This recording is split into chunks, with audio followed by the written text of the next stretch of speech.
తారాబలం అంటే ఏమిటి? తారాబలం ఎందుకు చూడాలి? ఎలా చూడాలి? తార కుదరకపోతే ఏం చేయాలి? ఈ వీడియో తారాబలం గురించి సంపూర్ణ సమాచారాన్ని ఇస్తుంది.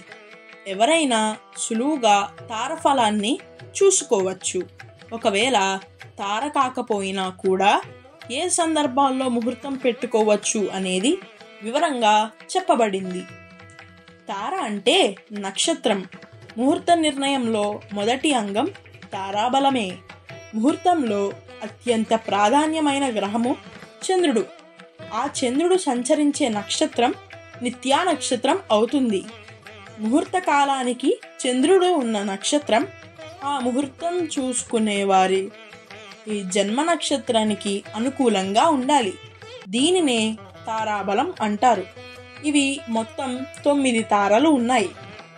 లెక్కించే విధానం: జన్మ లేదా నామ నక్షత్రం నుండి ముహూర్తం రోజు నక్షత్రం వరకు లెక్కించిన సంఖ్యను 9చే భాగించి మిగిలిన శేషం తారఫలము అవుతుంది.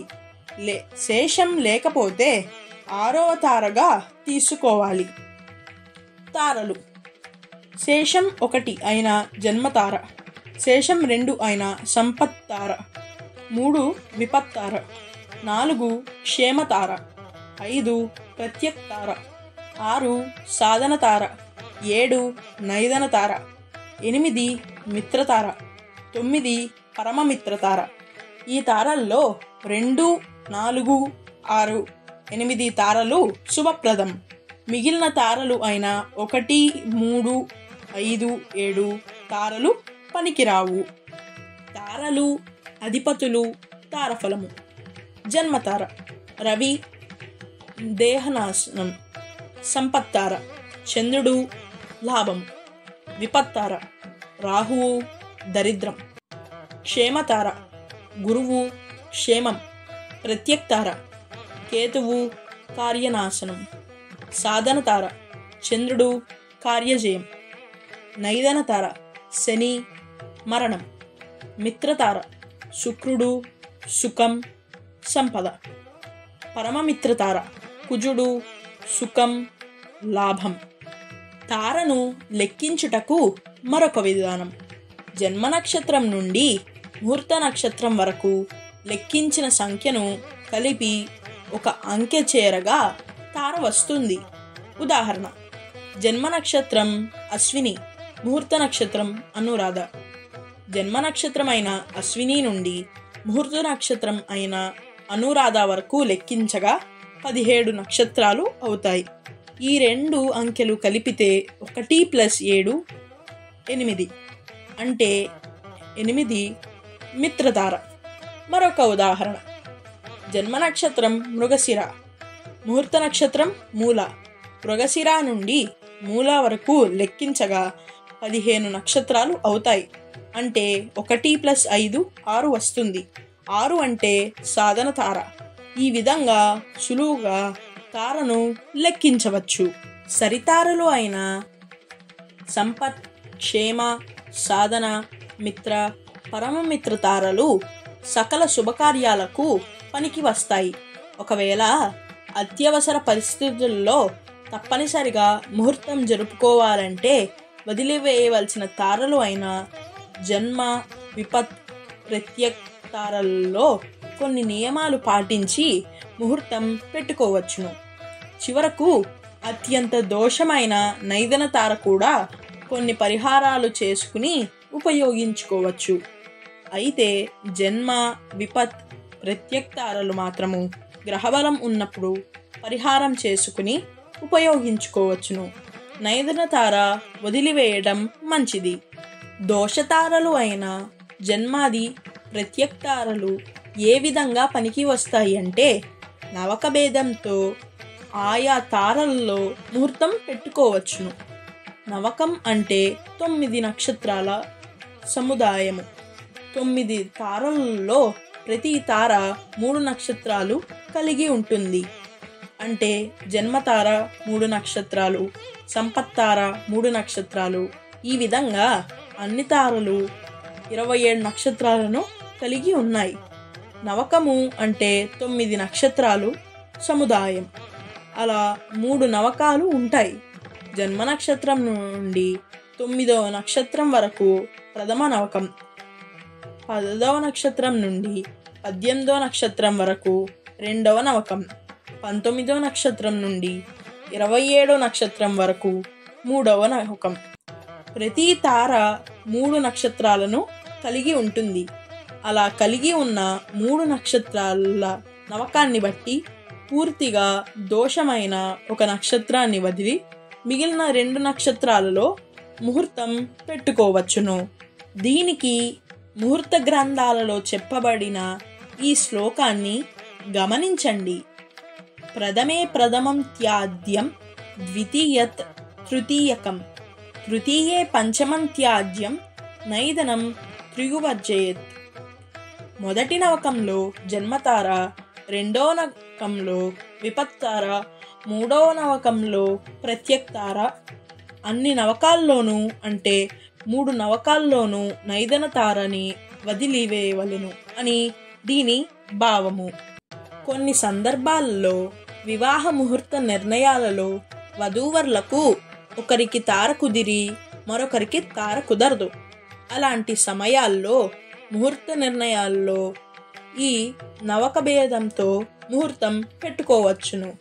అలాగే గృహప్రవేశాది ముహూర్తాలకు దంపతులలో ఒకరికి తార కుదిరి మరొకరికి కుదరనప్పుడు కూడా నవకం చూచుకుని ముహూర్తం పెట్టుకోవాలి. సాధారణంగా పక్కపక్క నక్షత్రాలు అయినప్పుడు ఇలాంటి భేదం వస్తుంది. ఒకరిది అశ్విని మరొకరిది భరణి అయినప్పుడు వీరిద్దరికి మిత్రతార, పరం మిత్రతార మాత్రమే పెట్టుకోగలము. అంటే ఆశ్లేష, జ్యేష్ఠ, రేవతి నక్షత్రాలు మాత్రమే వీరి ఇద్దరికి తార అవుతాయి. రేవతి తప్ప మిగిలిన 2 నక్షత్రాలు ముహూర్తానికి పనికిరావు. ఇలాంటి సమయాల్లో నవక భేదంతో ముహూర్తం పెట్టుకోవాలి. ఇది చాలా ముఖ్యమైన అంశము కాబట్టి ముహూర్త నిర్ణయం చేసేవారు తప్పక దీని పట్ల అవగాహన కలిగి ఉండాలి. ఏ నక్షత్రానికి అయినా అసలు ఎన్ని నక్షత్రాలకు పనికి వస్తాయంటే సంపత్తార నక్షత్రాలు 3, క్షేమతార నక్షత్రాలు 3, సాధనతార నక్షత్రాలు 3, మిత్రతార నక్షత్రాలు 3, పరమమిత్రతార నక్షత్రాలు 3. మొత్తం 27 నక్షత్రాలలో 15 నక్షత్రాలు పనికి వస్తాయి. ఇక తారకాని జన్మతార నక్షత్రాలు 3, విపత్తార నక్షత్రాలు 3, ప్రత్యక్తార నక్షత్రాలు 3, నైదనతార నక్షత్రాలు 3. మొత్తం వదిలివేయవలసిన నక్షత్రాలు 12. ఈ 12లో నైదనతార నక్షత్రం 3 సంపూర్ణంగా వదిలివేయవలను. ముహూర్తం జన్మతారల్లో పెట్టవలసి వచ్చినప్పుడు మొదట నవకంలో ఉన్న జన్మతారను వదిలివేసి 2, 3 నవకాల్లో ఉన్న జన్మతారలు పెట్టుకోవచ్చును. అంటే జన్మతారలు 3లో 1 వదిలివేయవలెను. విపత్తారలో ముహూర్తం పెట్టవలసి వచ్చినప్పుడు 2వ నవకంలో ఉన్న విపత్తార నక్షత్రాన్ని వదిలివేసి మొదట 3వ నవకాల్లో ఉన్న విపత్తార నక్షత్రాలు ముహూర్తానికి పెట్టుకోవచ్చును. ఇక్కడ కూడా 3లో 1 నక్షత్రం పనికిరాదు. ప్రత్యక్తార పెట్టుకోవాల్సి వచ్చినప్పుడు 3వ నవకంలో ప్రత్యక్తార నక్షత్రాన్ని వదిలి మిగిలిన 2 నవకాల్లో ఉన్న ప్రత్యక్తార నక్షత్రాలను ముహూర్తానికి ఉపయోగించుకోవచ్చు. 3 ప్రత్యక్తార నక్షత్రాల్లోనూ వదిలివేయవలసిన నక్షత్రం 1.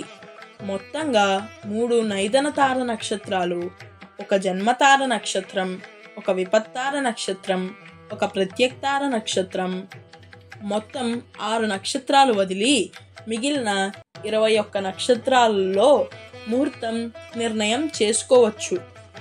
నవక భేదంతో చూసే ఈ పద్ధతిని పరిగణన పద్ధతి అంటారు. గ్రహబలం ఉన్నప్పుడు మాత్రమే ఈ పద్ధతిన ముహూర్తం నిర్ణయం చేయాలి. తప్పని పరిస్థితుల్లో దోషతారలలో ముహూర్తం పెట్టవలసి వచ్చినప్పుడు ఆయా తారలలో కొన్ని పాదాలను వదిలి ముహూర్తం నిర్ణయం చేసుకోవచ్చు. జన్మతారలో 3వ పాదం వదిలివేయవలను. విపత్తారలో 1వ పాదం వదిలివేయవలెను. ప్రత్యక్తారలో 4వ పాదం వదిలివేయవలెను. నైదన తారలో 3వ పాదం వదిలివేయవలెను. ఇవి మిక్కిలి దోషం కావున తప్పక వదిలివేయవాలి అని అర్థము. ఇది ఒక పద్ధతి కాగా మరొక పద్ధతిన నక్షత్రం ప్రారంభం నుండి కొంత సమయాన్ని విడిచి ఆ నక్షత్రాలలో ముహూర్తం నిర్ణయం చేసుకోవచ్చు. జన్మతారకు మొదటి 7 ఘడియలు 128 నిమిషాలు అంటే 2 గంటల 48 నిమిషాలు. విపత్తారకు 3 గడియలు 72 నిమిషాలు అంటే 1 గంట 12 నిమిషాలు. ప్రత్యక్తారకు 8 గడియలు 192 నిమిషాలు అంటే 3 గంటల 12 నిమిషాలు. ఇప్పుడు దోషతారలకు శాస్త్రంలో చెప్పబడిన దానములు ఇచ్చి ముహూర్తం నిశ్చయం చేసుకోవచ్చు.